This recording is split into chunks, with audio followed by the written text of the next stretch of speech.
This is my speech called The Importance of Blood Donation, and my name is Michelle Combs Mitchell. What would you do if you were walking down the road with a group of your friends and out of nowhere a car speeding over the hill loses control and hits you?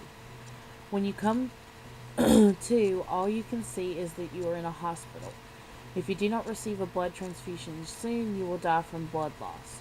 There is no one available to donate to you directly from your family.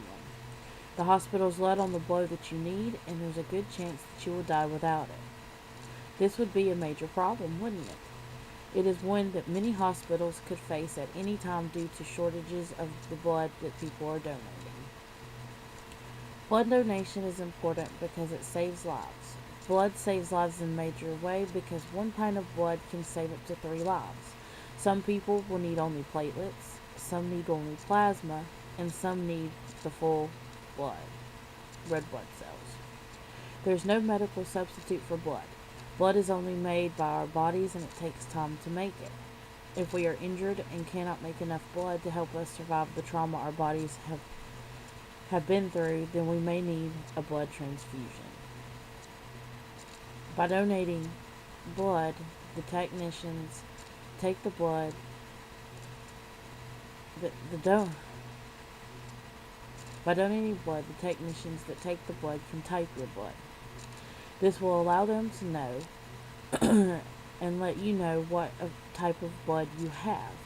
In some cases, your blood type can cause problems.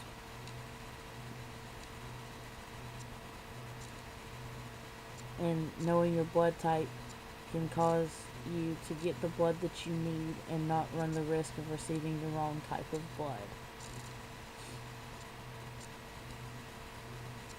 There are 4 basic blood types.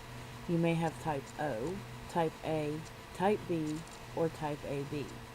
Each group can be given each group can be either positive or negative. Some women can have a Rh negative blood factor, and this will cause problems when they have children. This is solved by getting a shot during early stages of pregnancy. People with O negative blood are universal donors. This means they can give blood to anyone. People with O positive are universal recipients. This means they may receive any type of blood. Now that we know why blood donation is important, let's move on to the need for blood and the people who receive the blood. Why is the need for blood so great? With no medical substitutes available, people will always have a need for blood to help with illnesses, injuries, and any other problem that would cause them to need blood, like being in an accident. Life saving surgeries will always require having blood on hand to ensure you do not lose too much blood while they are repairing the problem. Red blood cells may only be stored for 35 to 42 days. This means after 42 days the blood has to be destroyed, and this is why we need donations so regularly. Platelets have a shelf life of only 5 days. That's it. Now, blood is important, and no one thinks that they will need it, but we will see all the people that need it to live every day, and they didn't think that they needed it at first either. There are many people that need blood. They vary in age, sex, and nationality. When you are hurt, sick, or even in an accident, none of that matters. All that matters is that you need the blood to help you to get better. Now that we know who needs the blood, let's find out how blood is donated. Let's talk about the donation process. When you give blood, the donation process starts with the registration process. This is where you sign in. The nurse will ask you for your driver's license and donation card. Then they will check the computer to see when you donated blood last and make sure you can donate today. The second step will be a mini physical.